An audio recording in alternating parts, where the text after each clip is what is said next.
नमस्कार सभी मेरे प्यारे छात्र एवं छात्राओं। मैं अमन तिवारी, आपका हिंदी का अध्यापक, कवि और साहित्यकार आपके सामने प्रस्तुत हूँ पुनः हिंदी की कक्षा को लेकर। उम्मीद करता हूँ आप सभी लोग अच्छे होंगे और अपनी तैयारी में लगे हुए होंगे। आपकी तैयारी को और पैना करने और धार देने के लिए हिंदी विषय की क्लास लेकर मैं आपके सामने प्रस्तुत हो गया हूँ। जैसा आपको पता है कि हम हिंदी की एक श्रृंखला चला रहे हैं संपूर्ण हिंदी के नाम से, और उसमें हम अभी पढ़ रहे हैं हिंदी भाषा का विकास। हिंदी के वो तमाम तथ्य जो परीक्षाओं में बहुधा पूछे जाते हैं और हर व्यक्ति को वो तथ्य पता होने चाहिए। तो इस वजह से ये क्लास इम्पोर्टेंट सिर्फ उन लोगों के लिए नहीं है जो परीक्षा की तैयारी कर रहे हैं, अपितु उन सब लोगों के लिए है जो हिंदी बोलते हैं, हिंदी पढ़ते हैं। हिंदी हमारी मातृभाषा है, हिंदी हमारी जान है, हिंदी हमारी पहचान है। और हिंदी हमारी पहचान है, हिंदी हमारी जान है, तो हिंदी को समझना भी हमारी जिम्मेदारी है। हिंदी पढ़ेगा इंडिया तभी तो बढ़ेगा इंडिया। इसी उद्देश्य के साथ मैं आप सबका पुनः इस सेशन में स्वागत करता हूं। हम पिछली कक्षाओं में देख चुके हैं कि भाषा क्या होता है, भाषा के रूप कितने होते हैं। हम देख चुके हैं कि हिंदी का विकास किस क्रम में हुआ है। संस्कृत बनी, संस्कृत के बाद पाली बनी, पाली के बाद प्राकृत बनी, प्राकृत के बाद अपभ्रंश भाषाएं बनी, और अपभ्रंश भाषाओं से ही आधुनिक भारतीय भाषाओं का जन्म हुआ, जिनमें से एक हिंदी भी है। ये तमाम चीज़ें हम पढ़ चुके हैं पिछली कक्षा में। और उसके बाद हम उन तथ्यों को भी पढ़ चुके हैं कि हिंदी के रूप कितने हैं। जैसे बोली क्या होता है, हिंदी की कितनी बोलियां हैं, हिंदी को कितने उपभाषाओं में बांटा गया है, कौन कौन सी हिंदी की उपभाषा हैं। ये सारी चीज़ें अगर आपने नहीं पढ़ी हैं तो कृपया आपसे निवेदन है, CFS कोचिंग इंस्टीट्यूट 2011 हमारा चैनल है, इसको सब्सक्राइब कर लीजिए। और हमारी प्लेलिस्ट में जाके हिंदी कंप्लीट नाम से आपको एक फोल्डर मिलेगा, एक प्लेलिस्ट मिलेगी। उसमें मेरी जो प्रीवियस क्लासें हैं, जो पहले जो क्लास मैंने अपलोड करी हैं, पहले उनको देख लीजिए, तो ये क्लास आपको अच्छे समझ में आएगी जो आज वाली होगी। अब आज की क्लास में हम क्या लेके आने वाले हैं, इसको समझ लीजिए। आज हम उस महत्वपूर्ण तथ्य पे बात करने वाले हैं जिसके प्रश्न न सिर्फ हिंदी की कक्षाओं में, वरन हर उस कक्षा में, हर उस परीक्षा में जो परीक्षा कंपटीशन की है, कोई भी GS का पेपर है, जनरल नॉलेज का पेपर है, कोई भी ऐसी परीक्षा जो आप देते हैं जिसमें हिंदी नहीं भी आती है, तो GS वाले पोर्शन में आज के टॉपिक से संबंधित प्रश्न पूछे ही जाते हैं। उसका कारण यह है कि हिंदी हमारे देश की राजभाषा है और राजभाषा से संबंधित प्रश्न GS का एक मुख्य पार्ट है। तो इसलिए बच्चों, आज की कक्षा को बिल्कुल भी मिस मत करिए, आप बने रहिए मेरे साथ और इस क्लास को पूरी तल्लीनता के साथ, पूरे मन के साथ देखिए। अगर ईश्वर ने चाहा तो बहुत जल्द आप सरकारी नौकरी में होंगे। आप अपने ऊपर भरोसा रखिए, ऊपर वाले पे भरोसा रखिए। तो आइए शुरू करते हैं आज की कक्षा को। आप सभी का स्वागत है।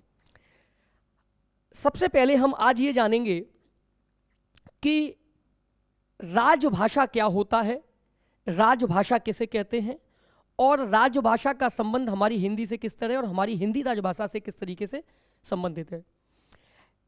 भारतीय संविधान में राजभाषा का कहाँ उल्लेख है, भारत में कितनी राजभाषाएं हैं।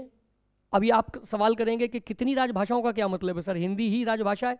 बिल्कुल हिंदी राजभाषा है, लेकिन बच्चों किसी भी देश में ये देखना होता है कि वो देश एक ही राजभाषा पे काम कर रहा है या उस देश के कई सारे राज्य मिलकर अलग अलग राजभाषाओं को लेकर चल रहे हैं। तो हमारा देश ऐसा है, हमारे देश में दो तरीके की सरकारें हैं, केंद्रीय सरकार जिसे हम केंद्र सरकार के नाम से जानते हैं, और राज्य सरकारें हैं। तो केंद्र सरकार जिस भाषा में काम करेगी वो राजभाषा अलग होगी, और राज्य सरकारें जिस भाषा में काम करेंगी, शासन करेंगी, वो राजभाषाएं अलग होंगी, उन्हें प्रादेशिक राजभाषाएं कहेंगे। तो ये तमाम चीज़ें जो हमें आज जाननी है, तो आप ध्यान से पढ़िए, ध्यान से देखिए। मैं लेकर आ गया हूं आपके लिए एक शानदार क्लास, और बहुत ही बढ़िया संक्षेप में, कम से कम तथ्यों को समेटकर, कम से कम शब्दों का प्रयोग किए हुए, मैं कम शब्दों का प्रयोग में आप लोगों को ज़्यादा से ज़्यादा चीज़ें देने की कोशिश करूंगा आज।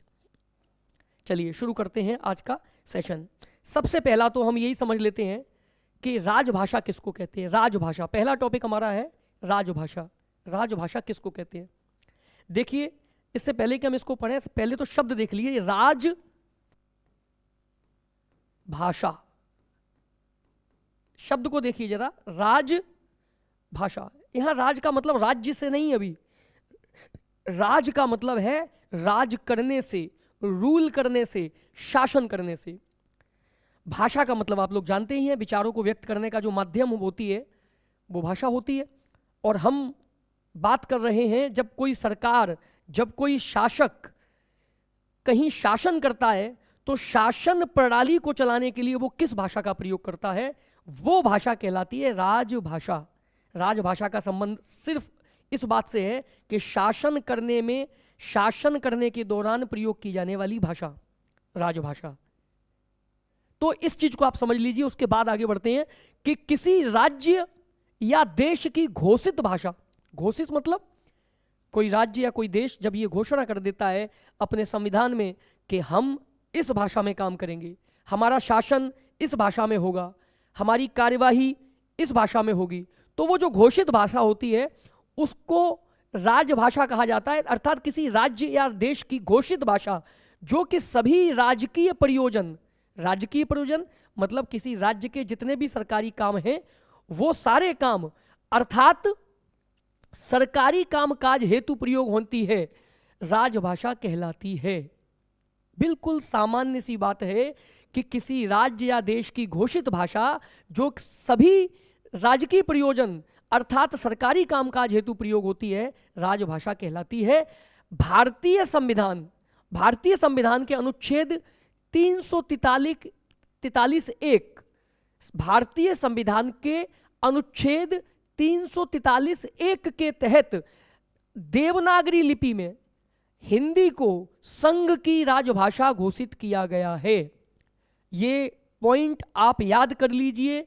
आप पहले से जानते होंगे इस तथ्य को, अगर नहीं जानते हैं तो इस तथ्य को अच्छे से समझ लीजिए कि भारतीय संविधान के अनुच्छेद 343, भारतीय संविधान के अनुच्छेद 343(1), इसको 343 का कह सकते हैं, 343(a) कह सकते हैं, 343(1) कह सकते हैं, कि भारतीय संविधान के आर्टिकल नंबर 343(a) के अंतर्गत, भारतीय संविधान के अनुच्छेद 343(1) के अंतर्गत देवनागरी लिपि में, अब ये भी समझ लीजिए कि जो हिंदी लिखी जाए वो देवनागरी लिपि में लिखी जाए, इसका भी प्रावधान संविधान के अनुच्छेद 343(1) में दिया गया है। तो संविधान के 343(1) के अंतर्गत देवनागरी लिपि में हिंदी भाषा को संघ अर्थात केंद्र की राजभाषा घोषित किया गया है। इस तथ्य को अच्छे समझ लीजिए, संघ की राजभाषा, संघ की राजभाषा घोषित किया गया है। अभी हम राज्यों की बात नहीं कर रहे हैं, संघ की राजभाषा की बात कर रहे हैं। हमारे देश की राजभाषा क्या है, हमारे देश की सरकारी कामकाज करने की भाषा क्या होगी, तो संविधान के अनुच्छेद 343(1) के अंतर्गत हम ये समझ सकते हैं, जान सकते हैं कि हिंदुस्तान की, भारत की राजभाषा, केंद्र सरकार की राजभाषा हिंदी होगी। ये कहाँ लिखा है? 343(1) के अंतर्गत। कई बार परीक्षाओं में प्रश्न पूछा गया है कि बताइए संघ की राजभाषा हिंदी है, ये संविधान के किस अनुच्छेद में वर्णित है, तो आप इसका उत्तर दे सकते हैं। तो बच्चों आप ये समझ लीजिए कि केंद्र की जो राजभाषा है वो संविधान के अनुच्छेद 343(1) के अंतर्गत है और उसकी लिपि क्या होगी? देवनागरी। माने आप किसी अन्य लिपि में हिंदी को नहीं लिख सकते, ऐसा संविधान के अनुच्छेद 343(1) में वर्णित है। दूसरी चीज, 14 सितंबर 1949 को, 14 सितंबर 1949 को हिंदी भाषा को राजभाषा का दर्जा प्राप्त हुआ। यह भी एक जरूरी तथ्य है, इसको भी बहुत अच्छे समझ लीजिए। कई बार परीक्षाओं में पूछा जाता है कि हिंदी को राजभाषा केंद्र की कब बनाया गया, हिंदी को केंद्र की राजभाषा कब बनाया गया, तो इसका जवाब है 14 सितंबर 1949। 14 सितंबर 1949 को हिंदी को राजभाषा का दर्जा प्राप्त हुआ। और वो राजभाषा कहाँ की? केंद्र की। ध्यान रखिएगा, कहाँ की? केंद्र की। केंद्र की राजभाषा हिंदी होगी, भारत संघ की भाषा हिंदी होगी। ये 14 सितंबर 1949 को हिंदी को राजभाषा का दर्जा देकर ऐसा कहा गया, राजभाषा का दर्जा मिल गया 14 सितंबर 1949 को। और 14 सितंबर जब 1949 को हिंदी को राजभाषा का दर्जा प्राप्त हो गया, तो आने वाले समय में 14 सितंबर के दिन को हिंदी दिवस के रूप में हम लोग सेलिब्रेट करने लगे, हिंदी दिवस के रूप में हम मनाने लगे। तो सवाल यह भी बनता है कि हिंदी दिवस कब मनाया जाता है, तो सीधा सा जवाब है 14 सितंबर 1949 को हिंदी केंद्र की राजभाषा बनी थी। इसी उपलक्ष्य में प्रत्येक 14 सितंबर को हम हिंदी दिवस मनाते हैं। हम हिंदी दिवस 14 सितंबर को मनाते हैं। संविधान के भाग 17 में, अब पुनः एक तथ्य जरूरी है जिसको आप समझ लें कि संविधान के भाग 17 में अनुच्छेद 343 से 351 तक, पुनः देखिए, पुनः समझिए कि संविधान के भाग 17 में अनुच्छेद 343 से 351 तक राजभाषा हेतु निर्देश दिए गए हैं।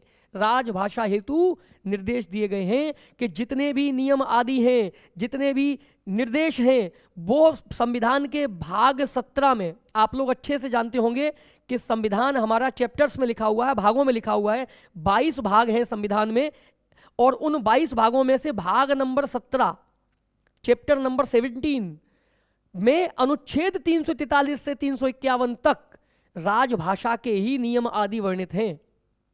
तो कई बार परीक्षाओं में प्रश्न पूछ लिया जाता है कि बताइए राजभाषा का उल्लेख संविधान की किस भाग में है और संविधान के किन अनुच्छेदों में इनके नियम आदि निर्देश दिए गए हैं। तो आप सीधा सा इसका जवाब दे सकते हैं कि संविधान के भाग 17 में अनुच्छेद 343 से 351 तक राजभाषा से संबंधित निर्देश दिए गए हैं। हमने 3 पॉइंट अच्छे से समझे। पहला तो राजभाषा किसे कहते हैं, किसी भी राज्य या देश की घोषित भाषा जिसमें वहाँ का सरकारी कामकाज होता है, उसको हम राजभाषा कहते हैं।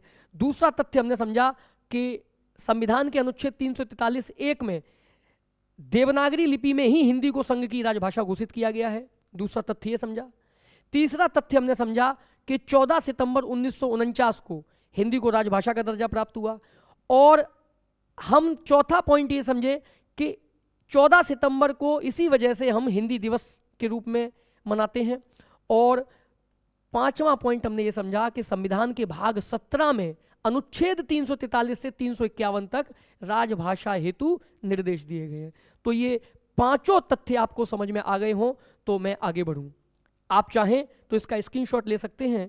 हालांकि आपको हमारे टेलीग्राम चैनल पर इसकी फाइल, इसकी पीडीएफ मिल जाएगी। और फिर भी अगर आपको पीडीएफ ना मिले तो आप इसका स्क्रीनशॉट लेके आप चरणबद्ध तरीके से अपना नोट्स प्रिपेयर करते रहिए। आप मुझे संपर्क कर सकते हैं सीफएस कोचिंग पर। मैं जो भी पढ़ाऊंगा उसके नोट्स आपको मुहैया कराऊंगा। कोई भी बच्चा मुझे मैसेज करेगा, कुछ भी करेगा, तो जितनी भी मेरी क्लासेस रिकॉर्ड हो जाएंगी उनकी पीडीएफ मैं आपको निःशुल्क बिना किसी पैसे के मुहैया करा दूंगा। हमारे टेलीग्राम चैनल से जुड़िए, वहाँ पर इनकी क्लासेस वीडियो के पश्चात डाल दी जाती हैं। चलिए आगे बढ़ते हैं। ये तथ्य आपने समझ लिए राजभाषा से संबंधित। अब हम आगे और राजभाषा से संबंधित तथ्यों को समझते हैं। बच्चों, अभी तक हमने जो बात करी वो बात करी केंद्र की राजभाषा की। है क्या भारत एक बड़ा देश है, कई जातियों, कई जनजातियों का देश है। हमारे देश में कई सारी भाषाएं बोली जाती हैं। तो हमारा संविधान इतना सुंदर है, हमारा संविधान इतना प्यारा है कि उसमें किसी भी चीज को थोपा नहीं गया। बच्चों, हर राज्य को स्वतंत्रता है कि वो अपने राज्य के सर्वाधिक जनता के द्वारा जो भाषा प्रयोग की जाती है उसको वो चुन सकता है अपने कामकाज की भाषा के लिए। और ये जरूरी भी है। क्यों? क्योंकि मान लीजिए तमिलनाडु का व्यक्ति हिंदी नहीं बोल पाता है या हिंदी नहीं जानता है। वहाँ की ज़्यादातर जनता है, मान लो हिंदी नहीं जानती, मान लो हिंदी नहीं जानती है, तो हम हिंदी में काम करेंगे अगर सारा, तो उन लोगों को तो बड़ी दिक्कत होगी। कोई सरकारी काम सारी विज्ञप्तियाँ वगैरह जो है वो सब हिंदी में छपेंगी तो उनको दिक्कत होगी। तो इसलिए संविधान ने एक स्वतंत्रता दी है कि केंद्र सरकार हिंदी में काम करे क्योंकि राजभाषा है, और उसकी सहयोगी भाषा अंग्रेजी है। तो सहयोगी भाषा के रूप में भी केंद्र जो है अंग्रेजी और हिंदी दोनों में काम करता है। लेकिन राज्यों को ये स्वतंत्रता है कि राज्य सरकारें जब काम करें तो वो उस भाषा में काम करें, उस भाषा को चुने जो वहाँ की जनता समझती है। और वहाँ की जनता जिस भाषा को समझती है तो वो राज्य उस भाषा को चुन सकता है अपनी मर्जी से। इसके प्रावधान, इसके नियम आदि हैं जो संविधान में वर्णित हैं। कि कैसे कोई राज्य अपनी राजभाषा बदल सकता है, कैसे कोई राज्य अपनी राजभाषा को दर्ज करवा सकता है। तो ये नियम वगैरह संविधान में दिए गए हैं और ये हमारे संविधान की खूबसूरती है। तो केंद्र की भाषा तो हिंदी है राजभाषा, लेकिन सभी राज्यों की जो राजभाषा है, सभी राज्यों की जो ऑफिशियल लैंग्वेज है, वो हर जगह की हिंदी नहीं है। कुछ राज्यों की हिंदी है, कुछ राज्यों की अलग है। तो राज्यों की राजभाषा को लेकर अलग तथ्य है, उसको समझ लेते हैं। भारतीय संविधान की 8वीं अनुसूची, अब ये अनुसूची क्या होती है बच्चों? हमारा संविधान है, हमारे संविधान में जो चीजें आर्टिकल्स के अंतर्गत नहीं लिखी जा सकी या रह गई या छूट गई या जो ज्यादा जरूरी थी, तो उनको अनुसूची बना के, शेड्यूल बना के उनको लिख दिया गया। तो भारतीय संविधान की 8वीं अनुसूची में संविधान द्वारा स्वीकृत 22 प्रादेशिक राजभाषाओं का वर्णन किया गया। वर्तमान समय में बच्चों 22 प्रादेशिक का मतलब है राज्यों से संबंधित, प्रदेशों से संबंधित 22 प्रादेशिक राजभाषाओं का वर्णन किया गया है। इसका सीधा सा मतलब है कि केंद्र की राजभाषा हिंदी है, ये कंफर्म है। ये 14 सितंबर 1949 वाले दिन इसे केंद्र की राजभाषा का दर्जा प्राप्त हो गया। लेकिन राज्यों के लिए अलग अलग राजभाषाओं का प्रावधान है, और वो प्रावधान ये कहता है कि भारतीय संविधान की 8वीं अनुसूची में 22 प्रादेशिक भाषाएं हैं वर्तमान समय में। हर राज्य अपने मन मुताबिक राजभाषा को चुन सकता है। शुरुआत में इस अनुसूची में सिर्फ 14 भाषाओं को जोड़ा गया था। शुरुआत में इस अनुसूची में, 8वीं अनुसूची में सिर्फ 14 भाषाओं को जोड़ा गया था, किंतु कालांतर में आगे चल के अलग अलग संशोधन होने के पश्चात आज कुल 22 भाषाएं इस अनुसूची में अंकित हैं। तो कई बार परीक्षाओं में यह भी प्रश्न पूछ लिया जाता है कि बताइए कि भारतीय संविधान की 8वीं अनुसूची में प्रारंभ में कितनी राजभाषाओं को जोड़ा गया था, आरंभ में कितनी राजभाषाओं को जोड़ा गया। तो बच्चों ध्यान रखिए, 14।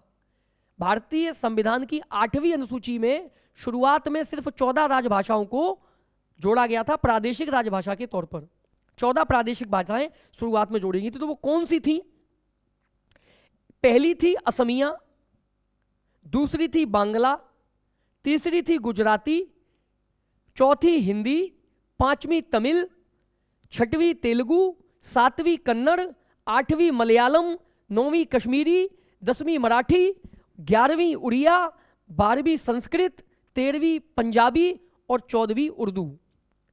हालांकि मैं आपको यहां पे बता देना चाहता हूं कि जिस क्रम में मैंने ये भाषाएं लिखी हैं, ये क्रम जरूरी नहीं है कि ऐसा ही क्रम हो संविधान में जोड़ने का।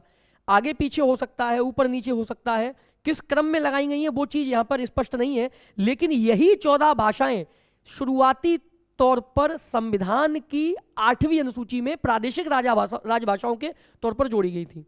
तो सीधा सा तथ्य है कि प्रारंभ में कौन कौन सी भाषाएं जोड़ी गई, तो ये 14 भाषाएं जोड़ी गई। इनको आप नोट कर लीजिए, याद कर लीजिए। 14 भाषाएं, आसानी से आप याद कर सकते हैं कौन कौन सी भाषाएं हैं। लेकिन बाद में टोटल जो राजभाषाएं होती हैं वो 22 हो जाती हैं प्रदेशों की। तो अन्य भाषाएं कब जोड़ी गई, कैसे कैसे जोड़ी गई, इनसे संबंधित प्रश्न परीक्षाओं में अक्सर पूछे जाते हैं बच्चों। मैं आपको बता दूं, अभी तक राजभाषाओं को लेकर, प्रदेशों की राजभाषाओं को लेकर 3 संविधान संशोधन हुए हैं। सिर्फ तीन संविधान संशोधन हुए हैं। तीनों संविधान संशोधन को अगर आप समझ लेंगे कि किस संविधान संशोधन में कौन सी भाषा जोड़ी गई, तो आपको राजभाषा से संबंधित प्रश्न में कोई दिक्कत नहीं होगी, क्योंकि यहीं तक वो प्रश्न ज्यादातर हिंदी की परीक्षाओं में पूछता है। आइए आगे बढ़ते हैं। तो जो समझ लेते हैं कि इसके बाद 14 भाषाएं तो आरंभ में थी, बाद में कौन कौन सी भाषाएं जोड़ी गई। देखिए, पहला संविधान संशोधन हुआ 21वां संविधान संशोधन। ध्यान दीजिए, 21वां संविधान संशोधन हुआ, और वो हुआ 1967 ईस्वी में। पहला संविधान संशोधन, अच्छा ये पहला नहीं है, 21वां है, लेकिन ये राजभाषा को लेकर, प्रादेशिक राजभाषा को लेकर पहला संशोधन था। नियम की बात करें, क्रम की बात करें, संविधान में कौन से नंबर का संशोधन था, तो 21वां संविधान संशोधन हुआ 1967 में, जिसमें 15वीं भाषा के रूप में सिंधी भाषा को जोड़ा गया।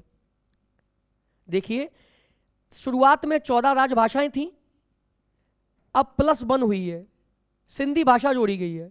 कब जोड़ी गई है? 1967 में। कब जोड़ी गई है? 1967 में। और ये संशोधन कौन से नंबर का है भैया?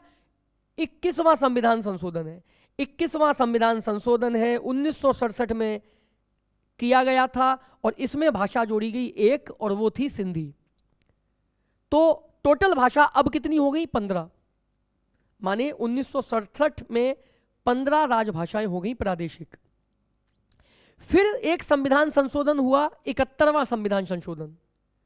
71वां संविधान संशोधन हुआ, वो हुआ 1992 में। कब हुआ? 1992 ईस्वी में। और उसमें 3 भाषाएं जोड़ी गई, कोंकणी, मणिपुरी, नेपाली। 3 भाषाएं जोड़ी गई। अब बच्चों खुद सोचिए, 14 शुरुआत में थी, 15वीं जो भाषा थी संविधान में वो जोड़ी गई 8वीं अनुसूची में, सिंधी, और वो जोड़ी गई 21वें संविधान संशोधन के तहत 1967 में। और बाद में 71वें संविधान संशोधन 1992 में 3 भाषाएं एक साथ जोड़ी गई, कोंकणी, मणिपुरी और नेपाली। कोंकणी, मणिपुरी और नेपाली। तो 15 थी तो 16, 17, 18, टोटल कितनी हो गई? 18 हो गई। 18 राजभाषाएं हो गई प्रादेशिक।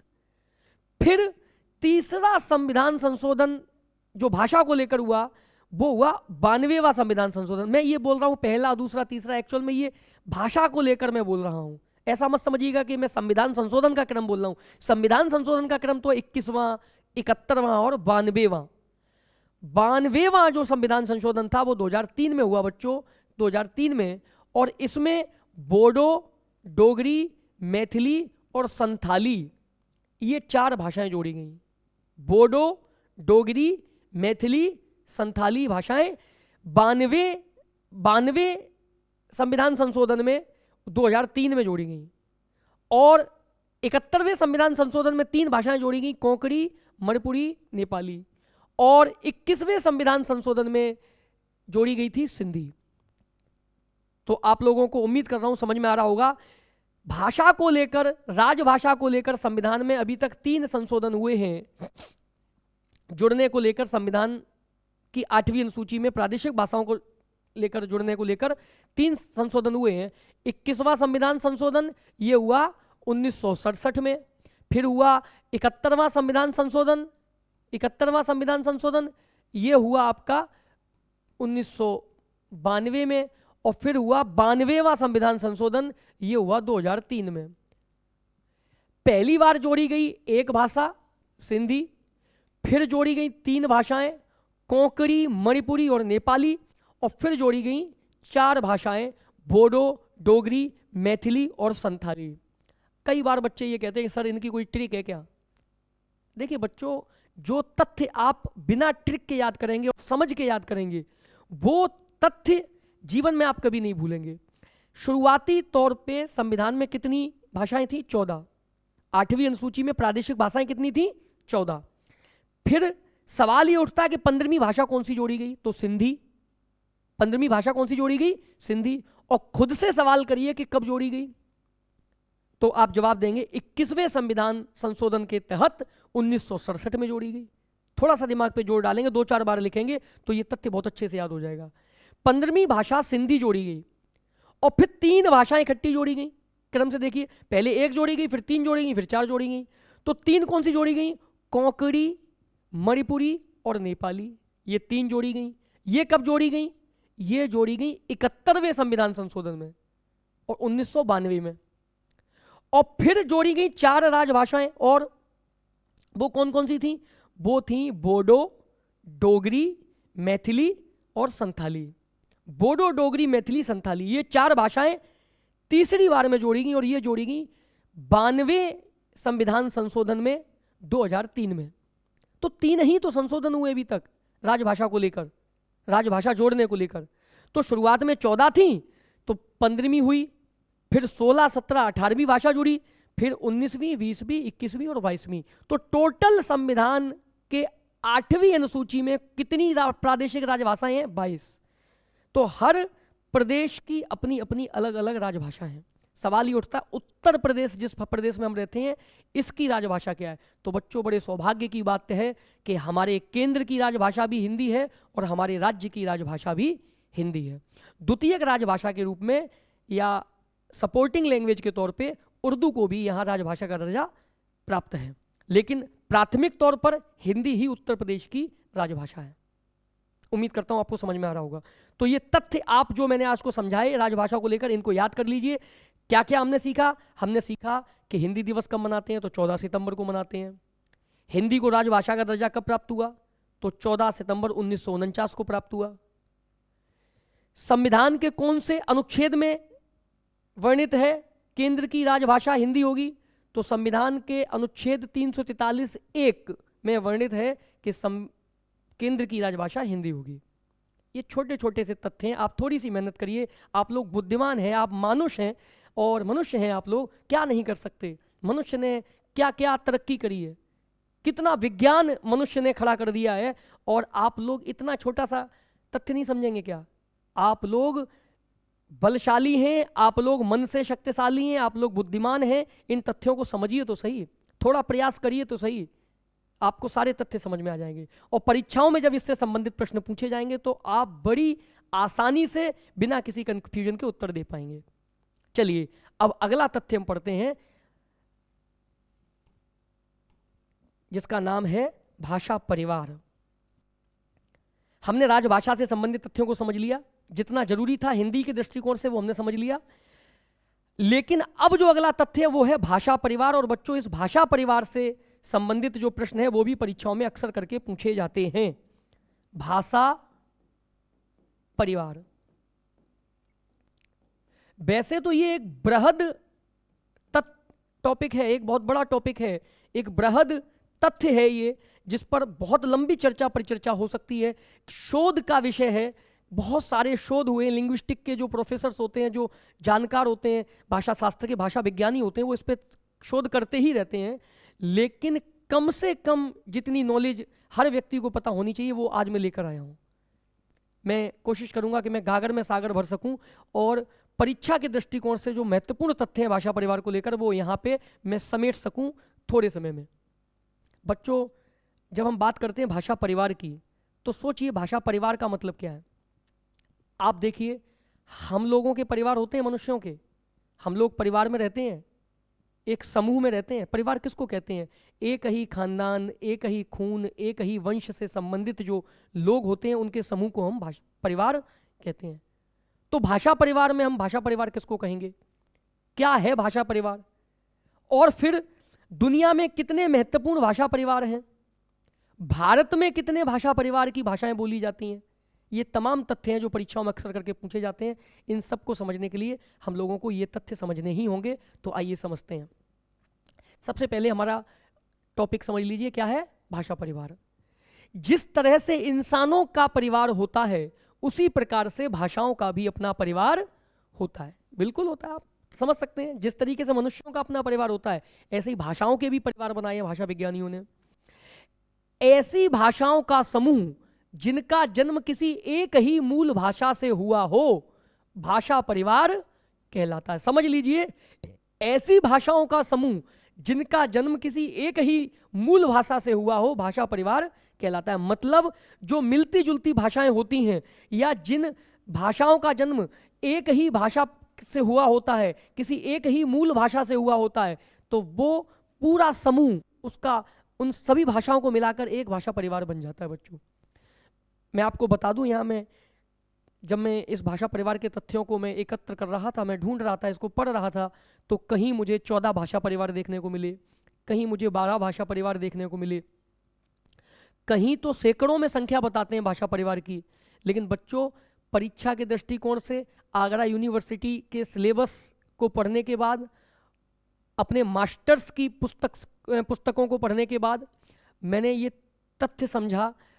आगरा यूनिवर्सिटी के सिलेबस में भाषा परिवार लगा हुआ था, उसको मैंने पढ़ा, मैंने अलग अलग पुस्तकों से खोजबीन करी, मैंने इंटरनेट का भी सहारा लिया, तो मैं इसी तथ्य पर पहुंच पाया कि पूरे विश्व में सबसे महत्वपूर्ण जो मूल भाषा परिवार माने गए हैं वो 12 माने गए हैं। वैसे ये संख्या 14 भी कई जगह कई विश्वविद्यालयों में पढ़ाई जा रही है, तो वो 14 कैसे है वो भी आप समझ जाएंगे। लेकिन मुख्य रूप से 12 ही भाषा परिवार हैं पूरे विश्व में, और भारत में केवल 4 भाषा परिवार की भाषाएं बोली जाती हैं। केवल 4 भाषा परिवार भारत से संबंधित हैं और पूरे विश्व से संबंधित हैं, मूल रूप से, मुख्य रूप से 12 भाषा परिवार। तो आइए इस तथ्य को भी समझते हैं। तो ऐसी भाषाओं का समूह जिनका जन्म किसी एक ही मूल भाषा से हुआ हो, भाषा परिवार कहलाता है। एक ही मूल भाषा से जन्म लेने के कारण इन भाषाओं में समानताएं पाई जाती हैं। समानताएं तो होंगी भाई। आप एक बात बताइए कि अगर किसी एक व्यक्ति के 2 बच्चे हुए और फिर इन 2 बच्चों के 4 बच्चे हुए या 5 बच्चे हुए, किसी के 3 हो गए, किसी के 5 हो गए, तो इन सभी बच्चों में इस व्यक्ति के लक्षण तो होना स्वाभाविक है, क्योंकि इस व्यक्ति के लक्षण इन 2 व्यक्तियों में गए और इन दोनों व्यक्तियों के लक्षण इनमें गए। तो अगर एक ही भाषा से 2 भाषाएं बनी, फिर 2 भाषाओं से 10 भाषाएं बनी, तो इन 10 भाषाओं में आपस में कुछ ना कुछ तो समानता होगी ही, तभी तो वो भाषा परिवार बनेगा, तभी तो इनको एक परिवार हम कह पाएंगे। हम ये कैसे जान पाएंगे कि ये एक ही परिवार की हैं भाषाएं? तो इसका तरीका यही होता है कि अगर मिलते जुलते शब्द, हमारी भाषा में भी कुछ शब्द चल रहे हैं, दूसरी भाषा में भी कुछ शब्द चल रहे हैं, तो हम ये मान लेते हैं कि इसका मतलब ये है कि हमारी भाषा और सामने वाली जो भाषा है उसमें अगर शब्दों में समानता है, काफ़ी शब्दों में समानता है, तो इसका मतलब ये है कि हमारी भाषा और सामने वाली भाषा, दोनों भाषाओं का जन्म किसी एक ही भाषा से संबंधित है, ऐसा मान के चलते हैं और उसको हम एक ही भाषा परिवार की भाषा मान लेते हैं। तो एक ही भाषा परिवार की जो भाषाएं होती हैं बच्चों, वो उनमें समानताएं होती हैं, तभी तो वो भाषा परिवार कहलाएगा। विश्व में जितनी भी भाषाएं बोली जाती हैं, उन्हें 12 मुख्य भाषा परिवारों में विभाजित किया गया। बच्चों मैं फिर कह दे रहा हूं, कहीं कहीं ये तथ्य 14 भी है, लेकिन 14 क्यों है वो आप आगे चल के समझ जाएंगे। देखिए मैंने ब्रैकेट में कुछ लिख रखा है या कॉमा लगा के कुछ लिख रखा है, आप समझ सकते हैं। तो इसको जैसे यूराल और अल्टाइक, कुछ लोग इसको एक ही भाषा परिवार मानते हैं, कुछ लोग इसको अलग अलग भाषा परिवार मानते हैं, तो ऐसे करके बढ़ जाएगा। जैसे ऑस्ट्रिक भाषा परिवार और आग्नेय भाषा परिवार, कुछ लोग इसको अलग अलग भाषा परिवार के तौर पे देखते हैं और कुछ लोग इसको एक ही भाषा परिवार के तौर पे देखते हैं, कहते हैं एक ही परिवार है। तो ऐसे करके कुछ लोग 14 मानते हैं, लेकिन मुख्य रूप से देखें तो पूरे विश्व में जितनी भी भाषाएं बोली जाती हैं उन्हें 12 वर्गों में बांटा गया है, 12 भाषा परिवारों में बांटा गया है और हर वर्ग का अपना एक नाम है। बच्चों मैं जानता हूं ये भाषा परिवार आप शायद हो सकता है कि पहली बार सुन रहे हो, लेकिन मैं ये नहीं कह रहा हूं आप इनको याद कर लो, लेकिन एक बार पढ़ जरूर लो, क्योंकि जब भी प्रश्न ऐसा बने कि बताइए ये जो नाम है ये किससे संबंधित, जैसे सेमेटिक, टेमेटिक, बांटू, सूडानी, ये किसका नाम है, तो आपको कम से कम इतना तो पता हो कि ये भाषा परिवार का नाम है। तो ये 12 भाषा परिवार को समझ लीजिए। पूरे विश्व में जितनी भी भाषाएं हैं उनको 12 वर्गों में, 12 भाषा परिवारों में बांटा गया है, जिनके नाम इस प्रकार हैं। नंबर 1 भारोपीय भाषा परिवार, नंबर 2 द्रविड़ भाषा परिवार, नंबर 3 चीनी तिब्बती भाषा परिवार, नंबर 4 सैमेटिक भाषा परिवार, नंबर 5 टैमेटिक भाषा परिवार, नंबर 6 आग्नेय भाषा परिवार जिसे ऑस्ट्रिक भाषा परिवार के नाम से भी जानते हैं। 7वां है यूराल या अल्टाइक, कुछ लोग इसको अलग अलग मानते हैं यूराल और अल्टाइक को, कुछ लोग एक ही मानते हैं, तो मैंने एक ही मान के एक ही में लिख दिया है। तो यूराल या अल्टाइक भाषा परिवार। 8वां है बांटू भाषा परिवार और 9वां है अमेरिकी, जिसे रेड इंडियन भाषा परिवार या अमेरिकी भाषा परिवार के नाम से जानते हैं। 10वां है काकेशस भाषा परिवार। 11वां है सूडानी भाषा परिवार और 12वां है बच्चों बुशमैन भाषा परिवार। तो कुल मिला के विश्व में जितनी भी लगभग 3000 भाषाएं बोली जाती हैं विश्व में, उन 3000 भाषाओं के 12 मुख्य परिवार बनाए गए हैं, उनके 12 समूह बनाए गए हैं। तो वो समूह इस प्रकार हैं। पूरी दुनिया में जितनी भी भाषाएं बोली जाती हैं ऐसा माना जाता है कि वो किसी ना किसी भाषा परिवार से संबंधित है। तो विश्व की जितनी भी भाषाएं हैं वो इन्हीं 12 परिवारों से संबंधित हैं। अब सवाल ये उठता है कि हमारी हिंदी किस परिवार से संबंधित है। मुख्य तथ्य तो इसी को समझना है कि हमारी हिंदी किस परिवार से संबंधित है और हमारे देश में जितनी भी भाषाएं हैं वो किन किन परिवारों से संबंधित हैं। तो उसका जवाब है हमारे देश में जितनी भी भाषाएं हैं बच्चों वो 4 भाषा परिवारों से संबंधित हैं। भारत में 4 भाषा परिवारों की भाषाएं बोली जाती हैं। कितनी? 4 भाषा परिवारों की। हमारे भारत में जितनी भी भाषाएं हैं उनको हम 4 वर्गों में बांट सकते हैं या 4 परिवारों में बांट सकते हैं। कौन कौन से हैं वो? पहला है भारोपीय। ये भारत में कौन कौन सी भाषाएं उसकी मैं बात कर रहा हूं। भारत में कौन कौन से परिवार की भाषाएं बोली जाती हैं? पहला है भारोपीय। विश्व में टोटल 12 भाषा परिवार है, लेकिन भारत से संबंधित भाषाओं, भारत की जो भाषाएं उनसे संबंधित केवल 4 ही भाषा परिवार हैं। तो पहला है भारोपीय भाषा परिवार, दूसरा है द्रविड़ भाषा परिवार, तीसरा है ऑस्ट्रिक भाषा परिवार जिसे आग्नेय कहते हैं, और चौथा है चीनी तिब्बती भाषा परिवार। माने हमारे देश में जितनी भी भाषाएं बोली जाती हैं वो इन 4 भाषा परिवारों से संबंधित हैं।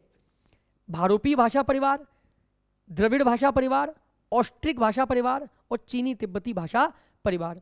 अब इसको तथ्य को समझ लीजिए।